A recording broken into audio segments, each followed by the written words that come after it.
About to go live. Okay. I had it up in another window. That's what it was. Okay. Okay. And welcome everybody to another edition of the Cripple Connection podcast.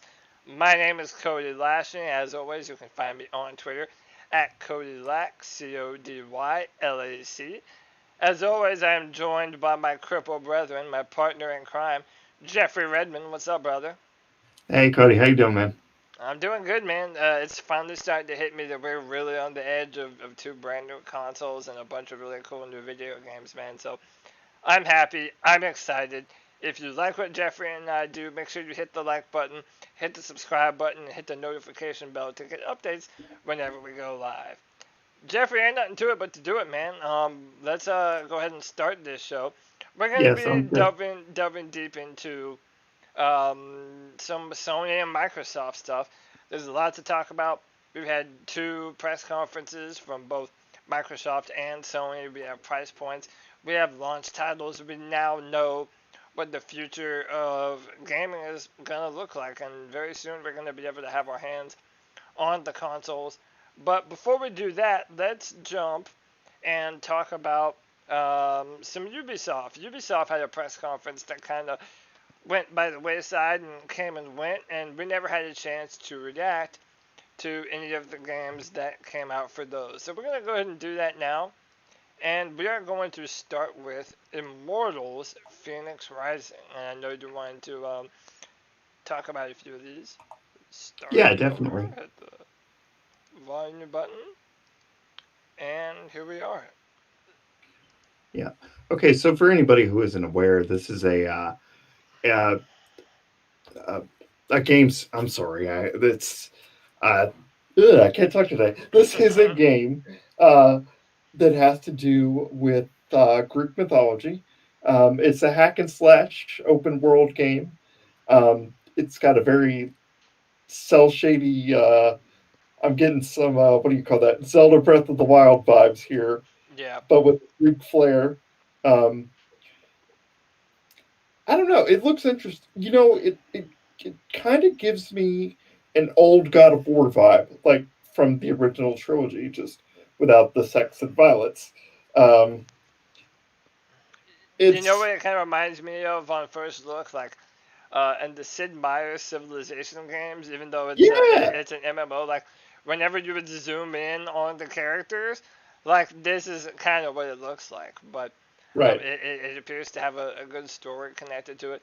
And originally, I didn't know much about this game, and I'm still kind of leaning on you to kind of tell me more about it. But yeah, it's actually very story driven and a story heavy title. Right. It's been really associated a lot with Stadia. So Yeah. Google Stadia has their own streaming platform now, and this is what they're using to try and break into the video game market big. And this is really the title that they've been choosing to run with and advertise on. Definitely. As you can see there, you can customize your character. But a little bit about the story is that it's told from the perspective of Zeus and oh, God, my Greek mythology is failing me. But he's the other guy is Yeah, they the said it's forge just master, yeah. uh, Herm, Herm, Uh, Hermephrodite or something. I I tell you right now, normally it is the story is that guy, narrated by that guy, that Prometheus. guy. Yeah, the Titan Prometheus. Prometheus. Thank you, Jesus. It is Prometheus. Jesus. It's one of them days today, folks. Sorry, but yeah, um, it looks really cool. We don't get to see a lot with combat, but it does seem very like combo based.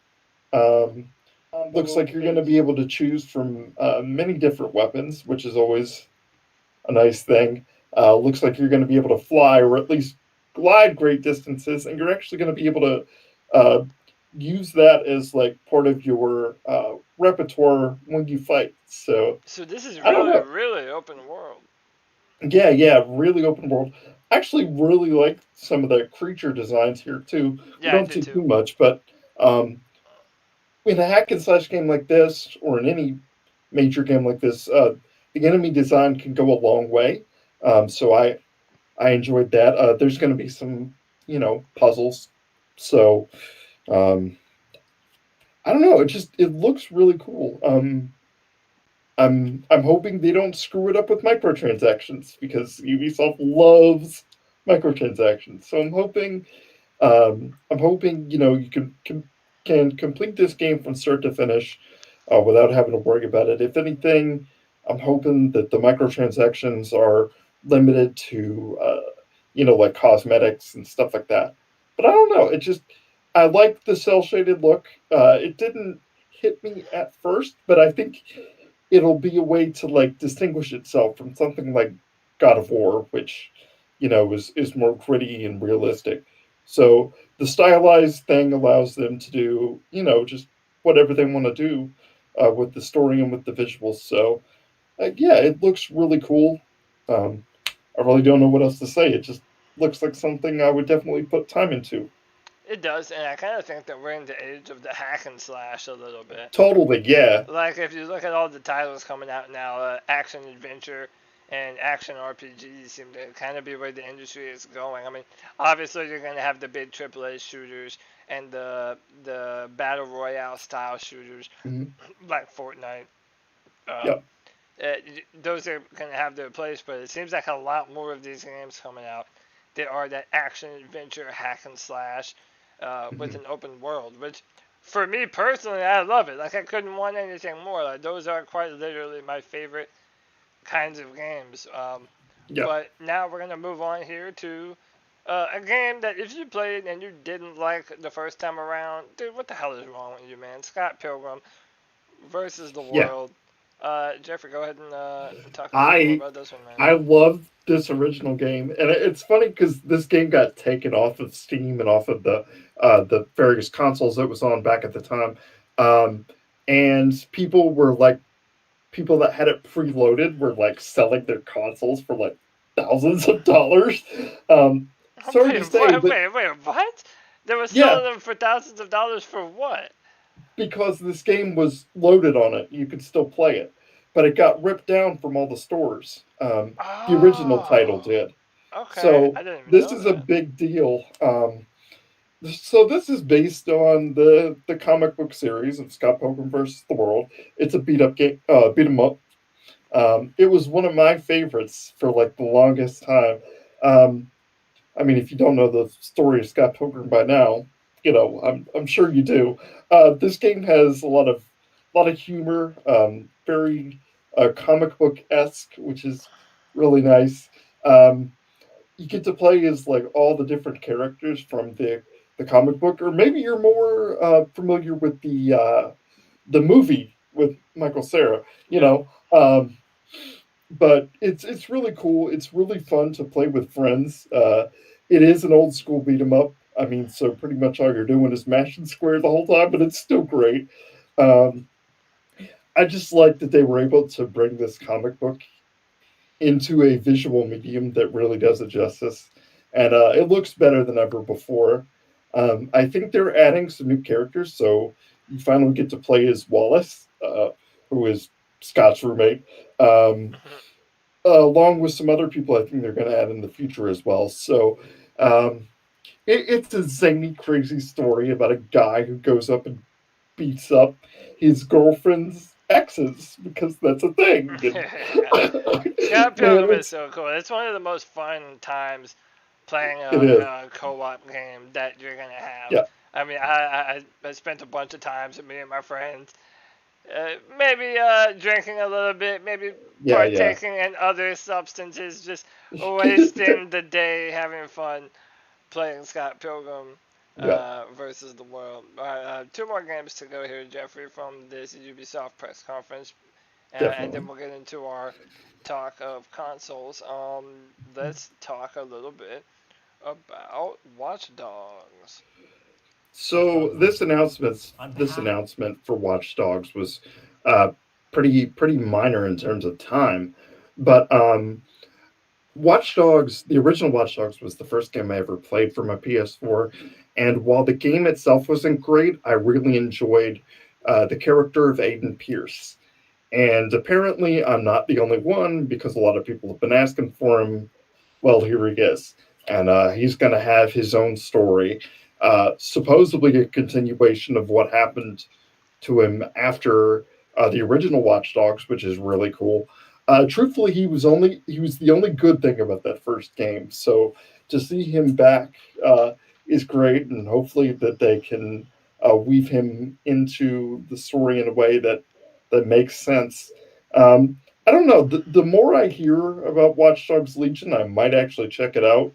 Um, like Now, I said, do you know how much their season pass is? Because it does say here that that his story arc is included with the season pass.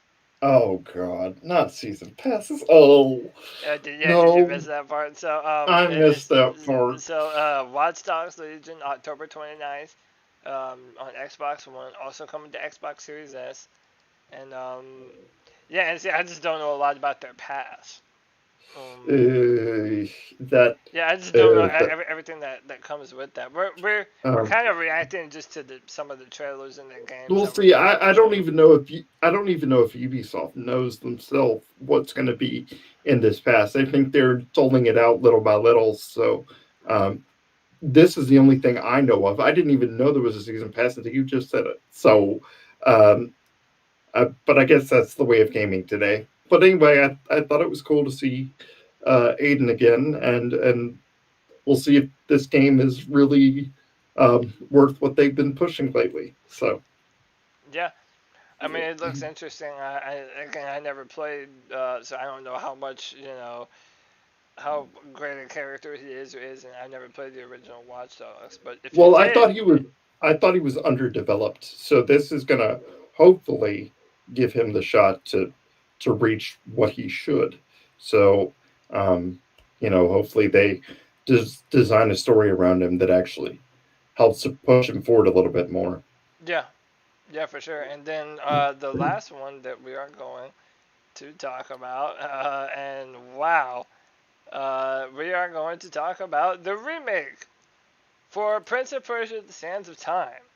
And if I And could do air quotes, I would put air quotes around remake. But yeah, so Jeffrey brought this up to me, and I'm looking at the trailer, and then there's a bunch of dislikes on the video, on IGN's video for this.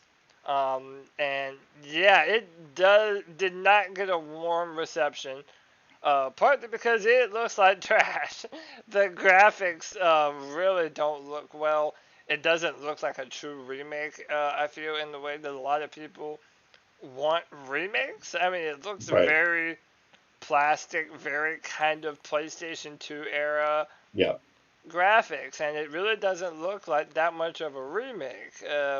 But I mean, this was an incredible video game. I remember it being one of the first games that I ever played on newer consoles. I think it was the PlayStation 2 when it had PlayStation Two, when yeah. it had just come out. I mean, this was one of the games that everyone was playing. It was received well critically.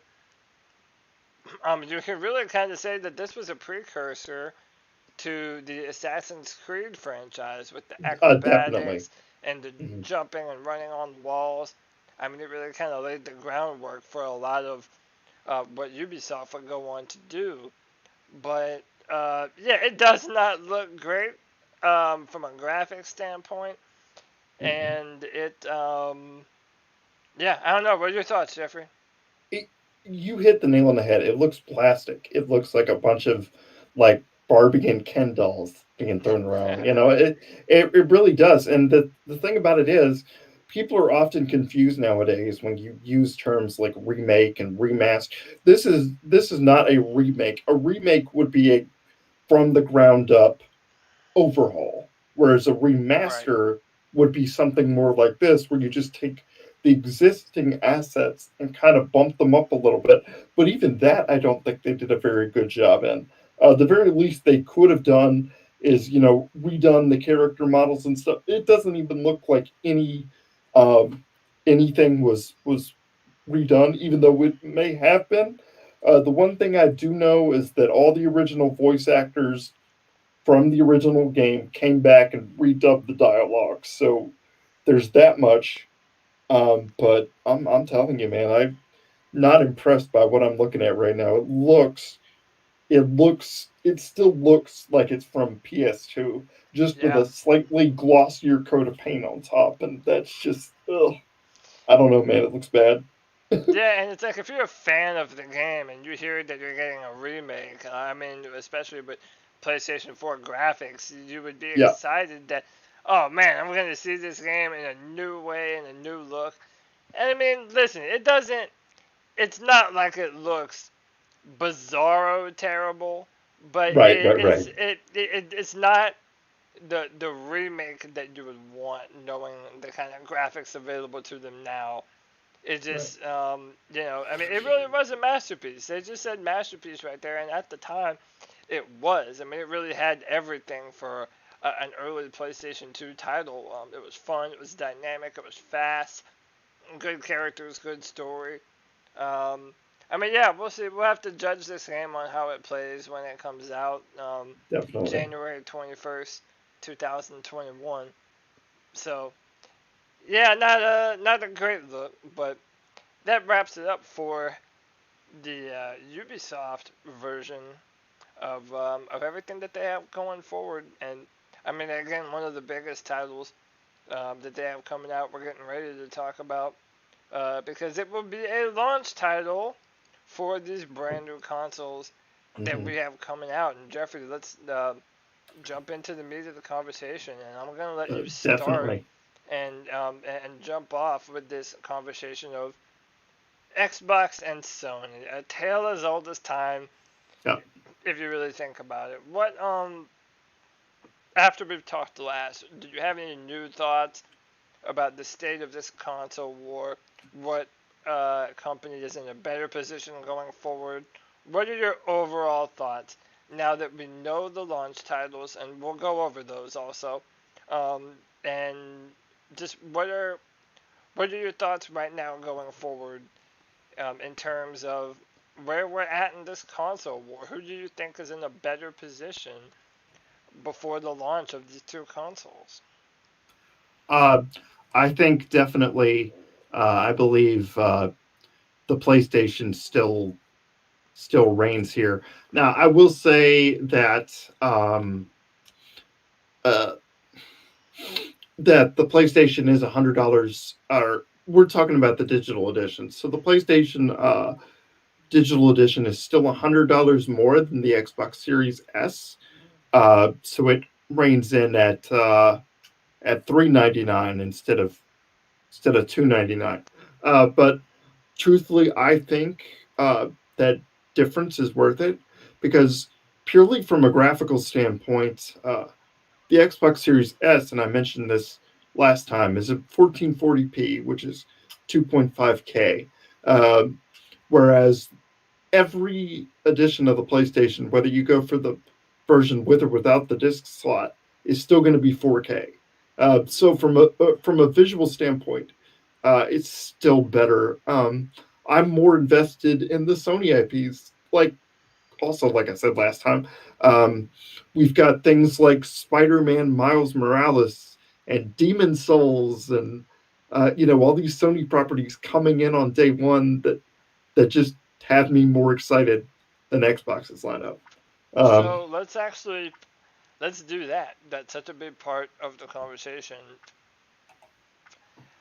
Let's just jump into it.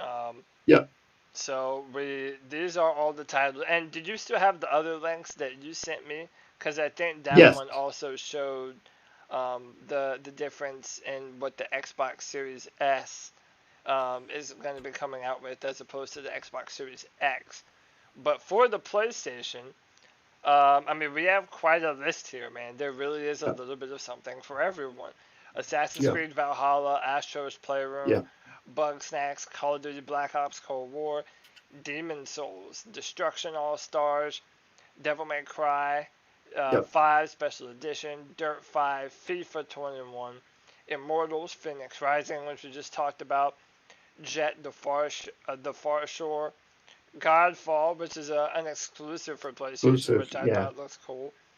I mean, you have it all. Everything from Marvel's Avengers, Madden, NBA 2K, We have another Little Big Planet game in Sackboy. Sackboy. Yeah. I mean, unless I believe this list is up to date. Yes. Yes, it if you is. want to double check that, you can. But Yep. and it does bear mentioning too. The Xbox Series S will not be able to play 4K video games. Yeah. Yeah. Yeah. So even though it is cheaper than the cheapest version of the PlayStation 5, you are going to be able to play literally every single title that you buy on your digital edition of the PlayStation 5. Yeah. So that is another thing to consider. However, Microsoft has done a good job of offering up a lot of different titles with the new Xbox and on Game Pass, and Yeah. they're Yeah. Game they're Pass is opening. their one thing. Yeah, go Yeah. ahead. And oh, I forgot to mention. Yet there was one other thing: is that uh, Xbox Series S and X are going to be backwards compatible with Xbox One, Xbox 360, and the original Xbox. I don't know how far back that, or how what's it, intensive that Right. backwards compatibility is, Yeah. but the fact that you're going to be able to play all the old games, um, at least to some degree, is mentionable, because the only thing that the PS5 can do is PS5 and PS4. So if you've got a bunch of PS3 or PS2 games or even PS1 games, you know, laying around, you're shit out of luck. Yeah. Just so you know. So that is also something to consider. So we're already starting to notice some pluses and minuses, and again, go ahead and check if I have any if you have a better list for the launch of Xbox. But No, I cross reference both of them, and they're about the same. so So there, for the most part, their lineup looks the same. I do see a few differences. yeah, So we know that Yakuza Like a Dragon is coming out for them. The Medium is a name that I noticed on here that I didn't see with Microsoft. mm, Um, what I'm trying to see Sony definitely has a longer list.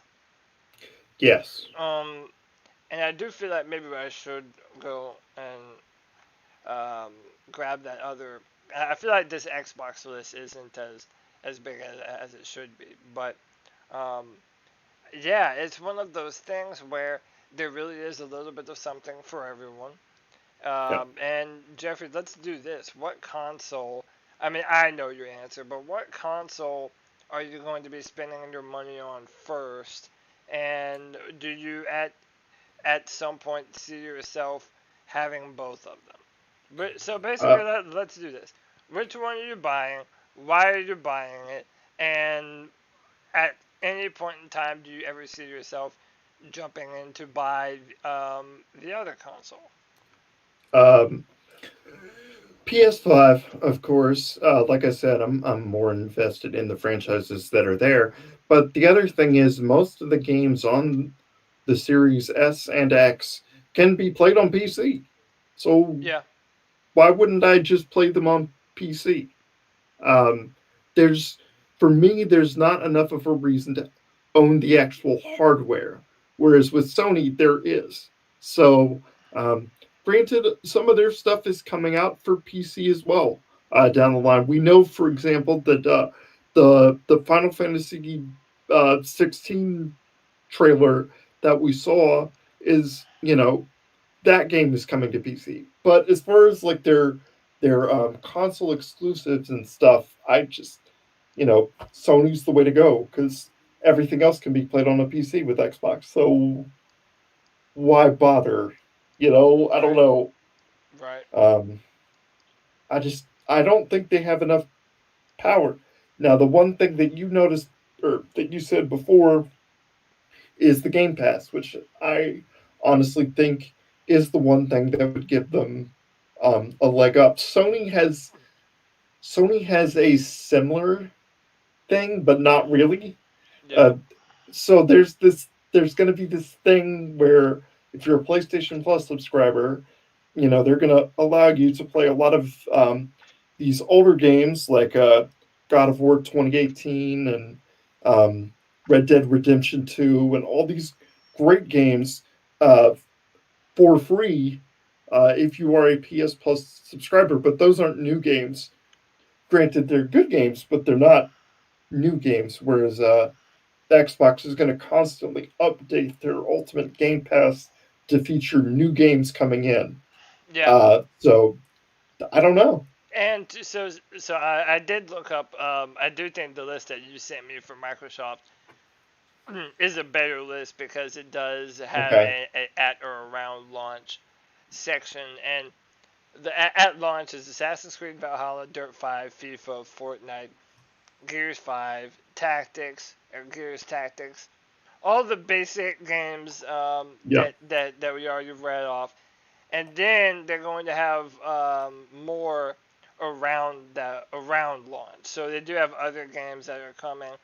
So Microsoft is doing a good job at giving you something to play, and I do want to put that out there because Microsoft, they're giving you a lot with the Game Pass. They're giving you a lot with the titles that you're going to be able to play. Maybe Mm-hmm. now they know that they don't have the third party titles and even the first Right. party titles that Sony does. Sony has some real heavyweights, Mm-hmm. especially now that you add games like Final Fantasy 16, and Right. God of War Ragnarok is going to be another one. Sony Mm-hmm. has a lot of heavyweight titles, but Xbox is doing a great job, I feel, of putting out a cheap console that is going to be available to everyone Yep. and giving you a lot of material. There's a lot of indie Definitely. games, there's a lot of games that are going to be available on X Pass Mm-hmm. or Microsoft Game Pass, rather, pardon me. So they are giving you a good amount of content. Yeah. So I mean, it really does depend. If you're money conscientious and you don't want to buy every new title that comes out, get an Xbox with your Game Pass, Right. and you will probably save a shit ton of money. But it depends on how fast you go through these games. Um, so if you're money conscientious and you play games for 8 hours a day and you fly through stuff, Xbox is probably your better bet in terms of quantity, you know. Yeah. Um, but I don't know. I'm like I said, I'm more invested in the PlayStation franchises because I've played all these games and I want to see their sequels. So um, stuff like um, God of War Ragnarok. And I'm a huge Final Fantasy fan, which you are too. So um, even if we might have a few reservations about that game, you know, I I'm obviously gonna at least try it. Um, I don't, and I love Spider Man. Spider Man was one of my favorite games for the PS4. Yeah. So it doesn't seem right to leave all those behind. Um, I don't know. I'm just you can't go wrong either way. Is what I'm saying. It's Yeah. it's not a it's not a case of oh, this console is extremely inferior to this. I mean, the fact that the Nintendo Switch is going to be competing with these heavyweights is enough to tell you that graphics and processing power don't matter.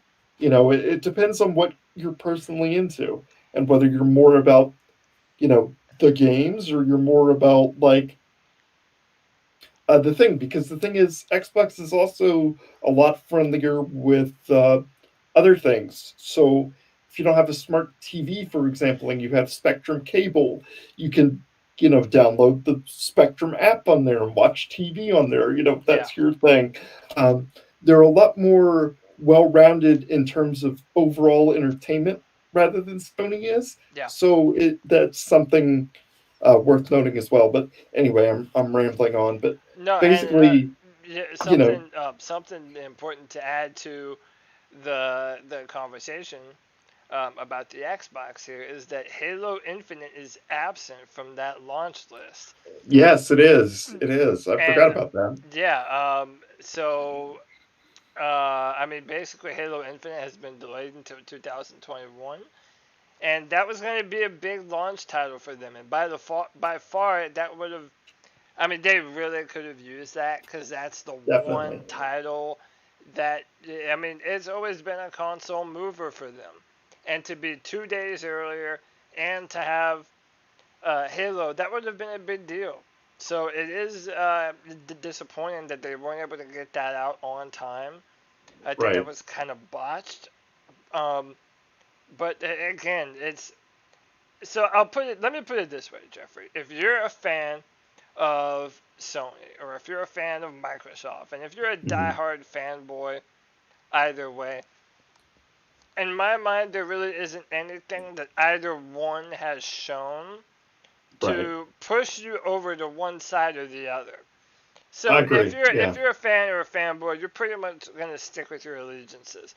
If you are just looking to buy one of these consoles and you have no clear allegiance one way or the other, well, there's a few different categories that you'll be able to be slumped into. Right. If you're just looking for a cheaper console Yeah. that plays video games, has access to a bunch of video games, the Xbox Series S is Mhm. for you. Whereas Yeah. if you're looking for the full experience, of course you can buy the Xbox Series S, or the X rather. Yeah. But with Sony, you know that you're making a purchase that's going to be fun now and fun in the future as these big time launch titles continue to come out and are continue to be released. Yeah. And So yeah, go ahead. one other thing worth mentioning is the business practices of both as this console launch starts in November. Um, I will give the credit to Xbox where it is due. They told us that there you would be able to pre-order on September 22nd at 12 a.m., like right as the day goes. Right. I had no idea that. Um, so that conference we covered, the PlayStation conference, literally that next day at 12 was when the PlayStation 5 went on pre-order. Well, no one said anything. I didn't hear it in the conference. Did Yeah, you? yeah, no, me neither. No, And like, it uh, wasn't made apparent by them. it No. wasn't made apparent at all. I stayed up until 3 o'clock that morning trying to pre-order a console. I couldn't do it. Now they did tell us, that there would be shortages and to wait it out, but like I wasn't prepared to stay up and deal with all that. I wasn't given any notice whatsoever. So were you Uh, finally able to pre-order it? no, I still haven't got one, and the pre-orders are sold out everywhere. Walmart, Target, PlayStation itself, Best Buy, all these places are Sold out. they're out of orders, dude. So I'm not going to be able to get one day one. Have you Now, checked to see if the Xbox S or X has any available? I mean, no, you don't have to do it right now, but well, it would be interesting to see if. I mean, I'm willing to bet that all of these are well, probably dude, just the slam packed out of order. well, they still have a few days. It's only September 19th, so it goes live on the 22nd. So we'll see. Um, so they haven't had their actual pre-order thing set yet. So we'll see when that day rolls around. But Yeah, that was a slick little trick on Sony's yeah, part then. Like, they already know that they're coming out a little bit later, but they've already gotten a ton of money already just on the pre-orders. I mean, yeah, I think that was a real like I don't even know what they were trying to accomplish with that other than put people into a damn frenzy. Um, but if you check like eBay or any of those other places, people are selling their confirmation codes from having bought it. Like the confirmation slip, like their receipt. yeah. People are selling them for like $1,000, and we're talking about the digital only edition of the console. So I mean, scalpers have already done it, and I'm like, Sony, it would have been nice, even if it was like, a warning 2 days prior or something. It would have been nice to, like, let us know instead of Yeah. just shadow dropping it without any mention whatsoever. I mean, the only way I found out was typing it randomly into Google. I mean, come on now. But I mean, really, you have to give them credit, man. Sony, they're Yeah, some yeah, yeah. smooth criminals at this point. I mean, they know Because what they're the doing. fact that they did that is like, oh shit, I have to drop what I'm doing right now as soon as you found out about it to go and order the damn thing. And it's like, Yeah. it lets you know that Sony, they have been, I mean, this is their fifth console that they're doing it with. Ever since PlayStation 1, they've become a heavyweight in the industry. I mean, Yeah. they know how to do this, man. And I even think that to the degree that they knew that this console was going to be slightly less powerful in some senses than the Xbox, everything is calculated to them. They know that Very. if you have the titles and if you have the games that are going to continue to drive sales and bring people in, especially Hmm. with Ghost of Tsushima being the fastest selling brand new IP of all time, like they're Yeah. hitting on all cylinders. They know how to market these games. They know what their fans want. They're able to speak the language of their fans. And in my mind, that's still why they're ahead. They got their money first. They have two very powerful versions of the consoles that cater to two different people. Hmm. If you're a fan of having that tangible experience of going and buying a video game and putting it in your console, you're going to be able to do that with the $4.99 version of the PlayStation. If not, Right. you'll do like Jeffrey and I do, and you'll buy the digital edition, and you'll still have just as much fun. Um, Yeah. yeah, Sony knows how to do this, man. It's hard to shit talk them. I hate that we sort of come off as biased a little bit, but we're also not trying to be. We're being honest No. about where they are right now. And hell, I think that we've done a good job giving Microsoft their props. I mean, they In, have in set. fact, in fact, I would say overall that Xbox, logistically speaking, is the better deal. Yeah, The only thing that separates that is Sony and their games. That's the right. only difference. Because really, I mean, honestly, Xbox is the better deal, hands down, without a question. I'm just more involved with the Sony IPs. That's literally the only difference, or the only thing that's pushing me over the edge. And I'll even give Because them credit to this too. Well, go ahead. I didn't mean to cut you off. no, no, no, but that's just it. That's the bottom line. you know? Yeah, and I mean, even a few months ago, we were I didn't think that Microsoft was even setting themselves up to be competitive. And you and Right. I had said that on the show.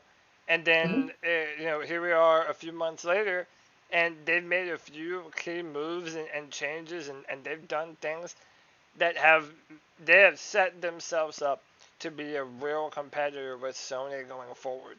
Even if they don't have quite the numbers and the sales figures that that Sony is probably going to have, I do think Hmm. that later on down the road, once they're able to continue to get exclusives for the console that are only on that console, I think they're going to be in a good position to continue to build their brand and continue to get people on Microsoft's side.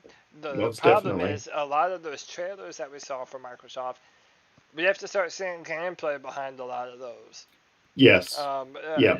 But we've seen a lot of trailers, but now it's time to see some gameplay for exclusive Xbox material. Right. And up to this point, we haven't gotten it. But again, they've done great things with their Game Pass. I think they're doing a good thing having two different consoles that's able to cater to people that Yep. don't have a 4K TV or they're just interested in playing a next gen console in the Xbox Series S. And yeah, coming in at $299, you're right. If Yep. you've been affected by the economy or you have a family and you just can't afford to drop $500 on a new console, but you want a new experience, Microsoft has provided that for their fans. And Hmm. there's a lot of deal there, and there's going to be a lot of content for that console. So, Right. yeah, I feel like there's something to wet the beak of a little bit of everybody going forward the next couple of months. And we Definitely. have new games coming out, man. Assassin's Creed Valhalla will be here very shortly, Yep. which you and I are gonna talk about. Yep. Cyberpunk. Oh yeah. We might even have to divide and conquer a little bit. I think we're gonna have to, dude. Yeah, one of us takes Cyberpunk, one of us takes. We'll figure out ways to talk about both of them for sure. But Oh, definitely. there's a lot of content coming, very, very, very soon. Yeah. Yeah. You mentioned you had some thoughts about Final Fantasy 16. I'm just Yeah, yeah, curious I on did. the Okay, part. yeah. No, we can talk about this a little bit. So, Okay, okay, just a um, little, because I'm curious. no, but Final Fantasy 15. So, I mean, I've watched that trailer a million more times since the Hmm. last time that I've seen it. Um, and my only trepidation, one, I'm still very excited. That goes without Right. saying. I'm happy to have another Final Fantasy. It appears as though um, they're making an effort to kind of connect Final Fantasy 14. Yes. And there's a lot of assets that I noticed were the same. Hmm. The feel, the vibe, the world, being a more medieval title, I feel also is kind of very 14 like. The thing that I don't know yet, and I'm not jumping on too much, is it looks like it's a main character driven story where you revolve around this one central character. So I didn't even realize that the character that you see at the start and at the Yeah. end are the same person, Same person. yeah, Yeah. divided by a length of time. Um, and Right. I didn't know that. And there's one part where you're able to see like a co-op member or like a Hmm. party member joining you. But my only concern is that so much of what made Final Fantasy incredible was a ragtag group of people that come from different walks of life, Right. both male and female. Some of them were even not human, like Red 13 and Cat Sid Right. and Kamari, and I mean we can go on and on. I'm worried that that might be lost in this new Final Fantasy. That is very centered around the story of it seems like one person. The Right. world seems big. Yeah. The Aeons or the summons in this are known as icons, Icons. Yeah. and it seems to be the tattoos on the faces and on the arms of all the characters Yeah. kind of denotes what icon they belong to or that they fight in the name of. Name of. Yeah. Exactly. And I have no problem with that. Um, it's just I worry that the storytelling itself is becoming very linear in a way that it hasn't been before. And that might Right. be a circumstance of the times, having these powerful consoles, having to be able to animate the characters and the different Hmm. moves and the skill set. Um, I'm just worried that they might be cutting corners in areas that are very important to the franchise as a whole, if that makes sense. And I can understand that. Um, yeah, I definitely see how you could think that. But the story writer is one of the main developers for 14, as you Right. said, which is an MMO. But I'll tell you one thing about this MMO: it's an MMO with character. So even though you're playing, your own party member in that game, you still get a big sense of the world, and some of the NPCs are very, very important. But yeah, I can see how it's very, very central to this one person. I doubt that though. I think they obviously haven't shown their whole hand. I'm thinking we will eventually get party members, which is awesome. Um, the one thing that that I personally don't have a problem with, but that a lot of other people did, was said that the combat kind of looked like Final Fantasy 15, but I don't think that's going to be the case at all. Um, the main combat designer for this game is one of the guys that worked on Devil May Cry 5. So Yeah. I think we're going to see more of a hack and slash element to Final Fantasy 16, which I'm actually very excited about. Um, I'm also excited about it from a story standpoint because, as you said, these the icons are the people. So Yeah. like there's and in the trailer the guy says something about like um, how can there be two fire elementals at once? Because we see the Phoenix and Ifrit, which apparently isn't supposed to happen. Apparently, there's supposed to be an icon for each element, but only like one at a Yeah. times. I don't So it know. makes I me don't know if you can see the. Yeah, I shared the video I'm sharing. oh Yeah. So then there are things that like Project Athea, which I didn't even yeah know about, which was another title. right That Final Fantasy or that Square rather is working on. But right yeah, as you can see, man, they really they're taking a jump going back to a more medieval setting, yeah, and which that I do makes sense. like, and Yeah, yeah, I have no problem with that. I do like that. I feel like it, especially with the popularity of Game of Thrones and how it brought back that kind of high fantasy vibe. hmm I feel like they want to say that hey, we can do that too. Fantasy is our thing. Um, so I like that they're deciding to do it. It it it hints at a much deeper world, which I yeah, do like and I do enjoy, and I'm hoping that there's a lot of meat on the bones. me I too. just want good characters, man. I want Right, characters that feel real. It definitely has a Devil May Cry vibe, which by the way, it's like I feel like there's a large part of the Final Fantasy fandom, and again, it's smaller as people accept the new changes being made, but there are a part of Final Fantasy fans that are upset that it is moving to a hack and slash type of gameplay instead of a right. turn-based style. They want traditional RPG. Yeah, To and me, and I get that. and to me, it's no problem because in my mind, this is the natural evolution of Final Fantasy. It also Right. doesn't hurt that I grew up playing and loving the games that Final Fantasy is now trying to be like. I've Yeah. always played Devil May Cry. I've always Yeah. loved those type of hack and slash moves where you're able to string together combos and do all kinds of crazy shit. And really, Right. that's how the action would be if you were transported to the world of Final Fantasy. A bunch of Right. over the top characters that have swords that hack and slash shit up. So it's a necessary change, and it's been happening for a while. We saw it with Yeah. 15, we saw it with Final Fantasy 7, and how they're choosing to go about their combat. It's a hmm natural evolution. Like I said, the one thing that I'm worried about though is that it favors a more singular storytelling approach. So, Yeah. Devil May Cry is about Dante.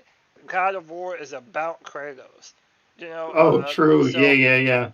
so whereas Final Fantasy, it allowed you to really use and interact with other characters that were pivotal and important to the story. Right. That's what worries me because I felt like that's always when Final Fantasy was at its best That's true. when you had a colorful cast of characters that were able to play off of each other. Um, hmm that and you know this from knowing me for a while, but as a writer in general, I love more than one character for me to be able to Yeah. latch on to and love and hate and characters that you love to hate like Sephiroth, like Kujo. Right. So um, yeah, again, there's not a whole lot to judge right now. Right. They're Well, just, I was also surprised by how much they had done, how much they did yeah, show.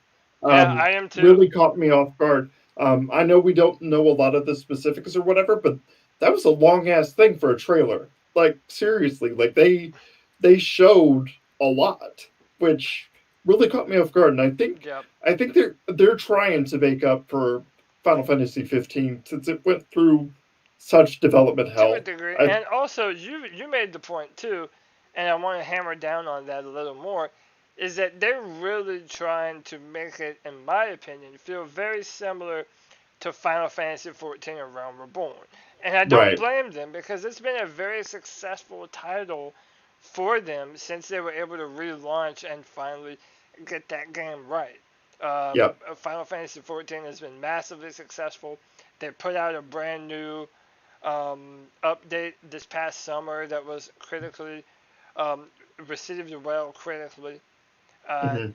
they do a lot of things well, and I don't blame them for wanting to try and take some of the things that they know they're doing well with Hmm. 14 and then transport them over uh, to the main series of Final Fantasy. If anything, I think they're trying to get some of those MMO users to cross over to Yeah, this exactly. new experience for them.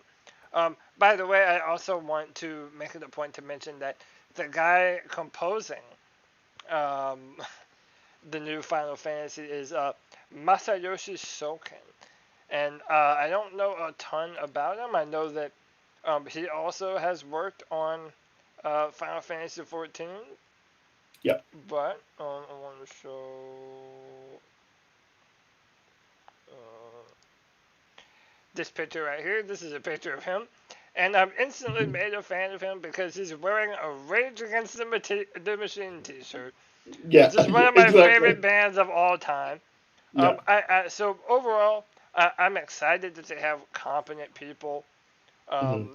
working on this and putting time and effort into this. Hmm. Again, I'm waiting to see more. I've been so spurned with Final Fantasy, the most really for the last 2 or 3 main titled entries ever Yeah. since Final Fantasy 12. I Yeah. felt wanting with 12, even though it was very well received by many fans. 13, I was not really a fan of, and No, 15, I I don't think felt, anybody was. and then 15, I felt they were moving the right direction. But that development cycle that they had, Really. there's Yeah. only so much. I'm surprised it was as good as it was Yeah. for being as rushed and as changed as it was. So Right. And as someone who actually liked 15, like genuinely liked 15, I which I did know is too. really weird to say, No, a for a lot lot of of people people. enjoyed Um, 15. Um, I thought the only thing lacking in that game was the combat system and maybe some of the haphazard story things that they had to put Yeah, in there at the last minute. But yeah. overall, I thought the approach was nice. I thought the open world, while kind of bland at points, was headed in the right direction. So I think they've learned a lot from what 15 did wrong, and hopefully um, can really make this game something special. But we will have to just wait and see how it goes. So I'm I hope excited, it's but I'm mature. So again, oh, it is because we there's see blood. blood. There's Yeah, blood, we see dude. blood. A lot of violence. Again, man, like as I have gotten older, I want a mature Final Fantasy. I don't want Yeah. something that feels like it's made to cater to teenagers or whatever. Hmm. You know, I understand that that was when I was introduced to Final Fantasy, and that's when I jumped on board. But it felt like something new and monumental at that Right. time. Right. And by the way, this video that I'm showing now, they make it a point to say that Final Fantasy 7, 8, and 10, they had a similar vibe and feel to it. And then Yeah. as we went from 12, 13, and 15, there was really a lot of jumps in how they looked and how they played and how they felt. Yes. And they're really trying to make that familiarity once again by kind of connecting what they're doing to Final Fantasy 14, which again Right. I don't blame them for. I am a fan of. I think it's fine. Yeah. But I want a mature experience. I want to feel real weight that goes into the characters' decisions and why Right. they do what they do. Make me love some characters. Make me hate some characters. Make me Right. feel conflicted. I want a Final Fantasy for the 30-year-old version of myself. And Exactly. if we get that, who knows? But Yeah. right now, There's a lot to like, and then there's a lot that it's not really a lot. It's just I hope that they're able to continue to put in a cast of characters, meaning more than one, that are tangible, that I care about, that are important to the story as a whole. Right. Yeah. I just noticed that little boy is dressed like a red mage. Did anybody else catch that? No, not until you mention it. No. He's got the red mage garment on. I don't know why that just hit me, but it did. He's dressed like a red mage, which is a magic user who's capable of using both black and white magic. So it actually makes me wonder if he will become a party member down the line, because Yeah. you're gonna have to be able to control all these icons at some point, right? Like maybe not physically control them, but have them as part of a party, or part of the system. So it, And it then, do- and let me ask you this, Jeffrey. Okay, did you think that the boy, did he summon Phoenix or did he summon Ifrit? Because he summoned there's a lot Phoenix. of debate because I've seen some people feel like, they think that he's the one who summoned the Phoenix, and like that's why people are interested in him. That's why the main character was a bodyguard for him because Hmm. Phoenix obviously provides life, Hmm. and rebirth. But then there are some people that see it as this part right here, when he starts to freak out and lose control, Right. Ifrit ends up coming out instead. And there's a part where you see the commander laying on the ground, kind of hurt, and he's Yep. like surprised by what he's seeing. Some people think that it was because he summoned Ifrit. I think he's Phoenix, because if you go back a little bit in that same trailer, you see him heal the main character's wound. Um, Right. right, and that's. But there again, I just pointed out that he's a red mage, which can use both black and white magic. So is that a Phoenix thing, or is that a magic thing? You know, Yeah. Yeah. it is an interesting. It's an interesting. I mean, I'm not saying he is a red mage. I'm just saying he's dressed like one, so he could be. Um, so again, that doesn't really answer the question, does it? Because he No. still could be either one. I think it would be cooler if he were a freak, actually, and like he couldn't control his rage, or shit like that, and he just was part of his character, maybe. Yep. I don't know. I don't know. There's a lot of interesting ways this could go. Um, a lot of people have said that this might, while it is probably connected to 14, some people are thinking that these people are the original Warriors of Light from the first game, Yep. from the very first title. So that's There's something. even talk that this might actually tie into the story of Final Fantasy 14. Exactly. Which again, I'm not. So, I played a little bit of Final Fantasy 14. I do intend to play more at some point in time. I have mhm. the damn game on my computer, um, Yeah, but there's even talks that they might try and connect them too. So I hope that so. I that's think that would interesting. be a really good idea. Yep, there's a lot to look forward to. But we are almost at an hour. Oh my That god. does it for us. Again, another edition of the Cripple Connection podcast is in the books. Jeffrey Redmond, tell them where they can find you, man. Where they can pick your brain, ask you questions, and talk with you. Yeah, so you can find me on Twitter at Jeffred. That's at JEFFRORED. And my name is Cody Lashman. You can find me at Cody Lack on Twitter, CODYLAC. You can find my written content on drafttat.com as the analyst for the Carolina Panthers and the Houston Texans. And you can catch me every Sunday and Tuesday as we live react to the Carolina Panthers football game on the C3 Carolina Cat Chronicles podcast 30 minutes after every game and every Tuesday night at 9 p.m. Once again, thank you for listening and liking our content. Make sure you hit the like button, subscribe to the channel, and hit the notification bell for every time we go live. Until next time, peace and love. Peace, guys.